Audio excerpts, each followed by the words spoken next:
aquí con Javier Martínez Picado, profesor de investigación y desarrollo en la Universidad Irsi Kaiser.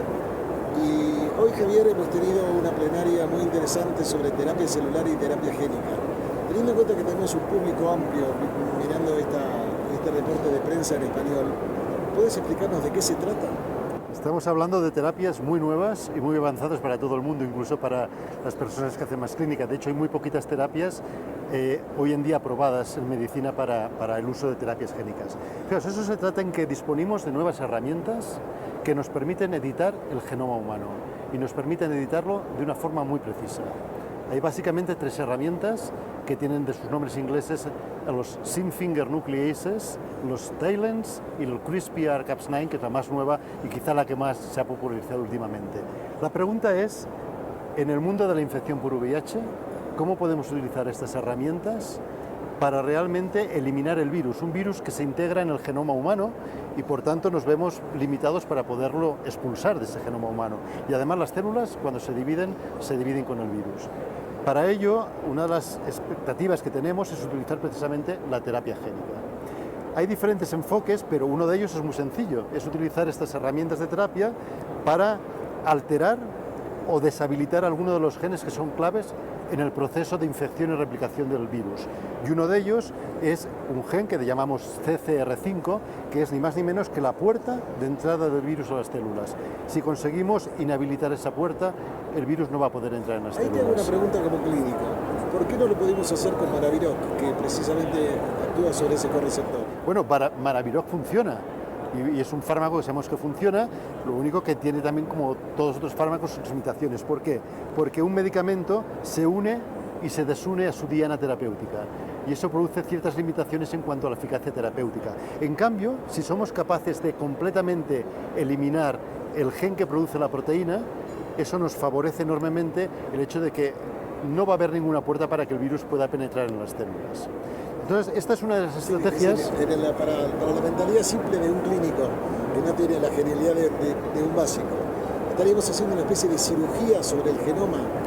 Efectivamente, es una cirugía y de hecho lo representamos casi siempre con unas tijeras, cortando el CCR5, que creemos que no es un gen imprescindible para la vida, sino que es prescindible, y con ello podríamos eliminar la posibilidad de que el virus entre y que además las personas que tengan este tipo de edición génica se reinfecten. Pero no solo eso, él nos ha explicado una cosa muy interesante, y es que podemos aprovechar aún más todavía la terapia génica para hacer lo siguiente. Podemos no solo deleccionar el gen que produce esta proteína, sino que además hacerlo incluyendo un trozo de genoma que va a poder producir anticuerpos ampliamente neutralizantes contra el VIH, con lo cual conseguimos dos cosas simultáneamente: evitar que el virus pueda entrar en las células y, por otra parte, conseguir producir un número alto de anticuerpos que no van a ser solo capaces de neutralizar virus con tropismo por CCR5, sino también virus con tropismo por CXCR4, con lo cual de una sola vez conseguimos dos estrategias. Todo esto, de todas maneras, fíjate, tiene una gran virtud, y es que lo podemos hacer no solo en células maduras, sino que ahora el reto es hacerlo en células madre, en stem cells. ¿Por qué? Porque si lo conseguimos ahí, reintroduciendo estas células madres en un trasplante autólogo, vamos a reprogramar toda la línea hematológica, que precisamente es la que se ve afectada en la infección por VIH. Entonces, digamos, ¿tú crees que es posible pensar en el curso de los próximos 5 años que esto pueda tener una expansión para estudios en la clínica? Fíjate, nuestro equipo también trabajamos en uno de los estudios de terapia génica. Estamos casi todos los proyectos en fases preclínicas. Algunos grupos como el nuestro ya hemos pasado a fases en animales. Y hay muy poquitos estudios, y nos ha explicado alguno, de fases en humanos. Concretamente con los Zinc Finger Nucleases, un estudio desarrollado por la compañía Sangamo en colaboración con la Universidad de Pensilvania. Ya han hecho algunas pruebas de concepto en humanos, pruebas de concepto que se han basado no solo en utilizarlas en personas con VIH, sino también en utilizar simultáneamente ciclofosfamida. ¿Por qué? Porque cuando reimplantamos las células editadas en el cuerpo, el problema que tenemos es que hemos de hacer sitio. Todavía quedan células autólogas que sí que tienen el receptor.